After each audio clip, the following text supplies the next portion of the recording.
What's up, everybody? True Boxing here. Thank you for coming back to get hit with the truth. So today we're doing a what's next on undefeated welterweight contender Cody Crowley, following his hard-fought 12-round majority decision victory over former world title challenger Abel Ramos, as they competed on the March 25th Showtime pay-per-view undercard that was headlined by Benavidez and Plant in a super middleweight showdown. So before we get to Crowley, if you guys could smash the like button, leave a comment, subscribe to the channel.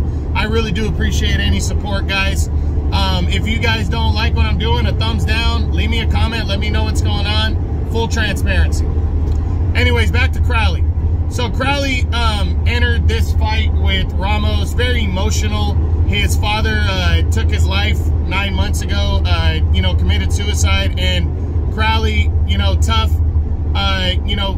a lot of emotions going on, and then he goes into the fight with Ramos, and Ramos proves why he's still a legitimate contender, even though he lost that fight to what's his name last year, to Jose San Martin. He, that was clearly a one-off and just an upset where he's probably just overlooking the guy, because he bounced back in this one and really took Cody Crowley the distance. It was a good, hard-fought battle. But now the big question is, what's next for Cody Crowley?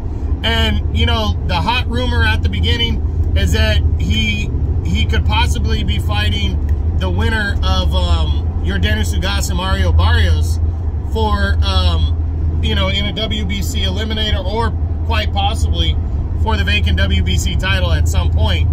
But we're going to run through the top 10 and see if what Crowley could be landing next for himself. So let's start with that, and we start with the top dog in the division, the undefeated unified champion Errol Spence Jr.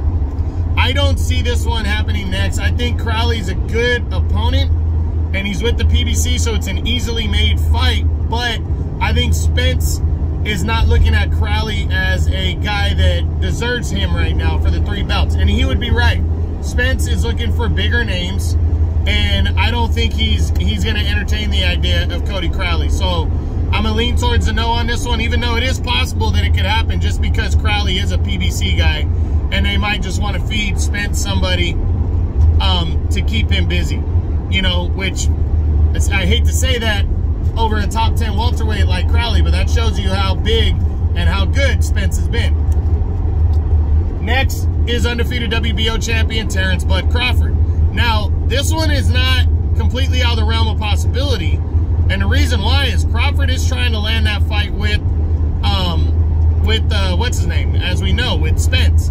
But if Crawford doesn't get that fight, there's Alexis Rocha as a #1 contender in the WBO, but Crowley's #2. So I wouldn't be surprised if the WBO anoints Crowley as a top guy after the win over Ramos and says, hey, he's got to fight Crowley now. And it might be Crawford's foot in the door to working with PBC fighters. So not going to completely rule that one out, but I am leaning towards the less likely. Next is Yordenis Ugas, the former WBA champion. Absolutely can see this fight, and to be honest, I think this is going to be Crowley's next opponent, because I think Ugas is going to beat Mario Barrios. I think he'll beat him convincingly, and I really do believe in the second half of the year that Errol Spence might be giving up that WBC belt, and we could see Ugas and Crowley fighting for the vacant belt or for the vacant WBC interim title to confirm a mandatory shot. So I really do believe Crowley and Ugas is highly likely, depending on the situation. Next up is Jaron Boots Ennis. Not out of the realm of possibility, but I think Crowley wants to make his way to a world title without having to run and cross paths with Boots. Not a lot of guys want to cross paths with Boots. Unless he has to, unless he gets offered an insane amount of money, it's an eliminator.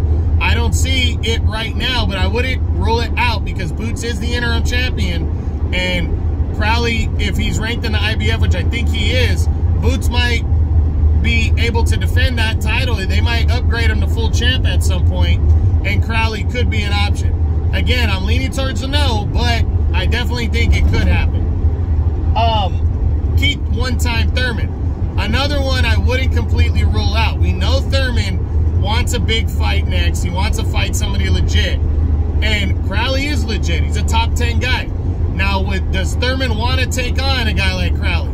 Well, here's why he should, if he doesn't get a Spence or Crawford fight in Thurman, he should fight a guy like Crowley because they're both at the PBC. It's an easily made fight, and it likely would be a WBC eliminator. So I could see it, but right now, it's up in the air, and you never fucking know with Keith Thurman what the hell's going to happen. Then you got Imantas Stanionis, the reigning WBA regular champion, undefeated.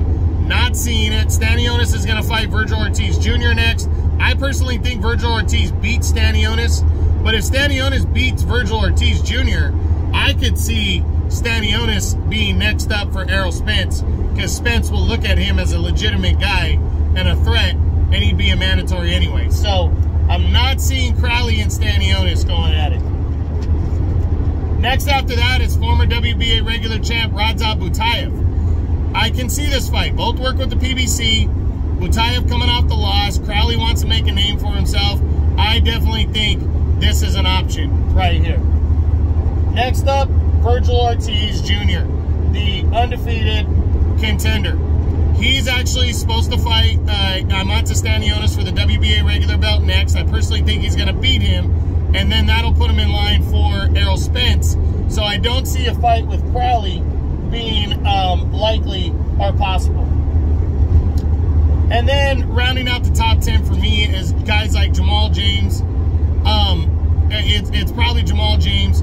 I'm not seeing this one, even though I think it's a very good matchup. Actually, I can see it happening, but I don't know if Crowley with James's style wants to take that kind of risk. So I'm gonna lean towards the no right here. But again, I definitely could see it happening. So that's it. That's what I got. That's my what's next on undefeated welterweight contender Cody Crowley, following that hard-fought but deserving 12-round majority decision over Abel Ramos in their welterweight showdown on March 25th. Hope you enjoyed the video. If you did, smash the like button, leave a comment, subscribe to the channel. I appreciate any and all support. This is True Boxing. You've been hit with the truth.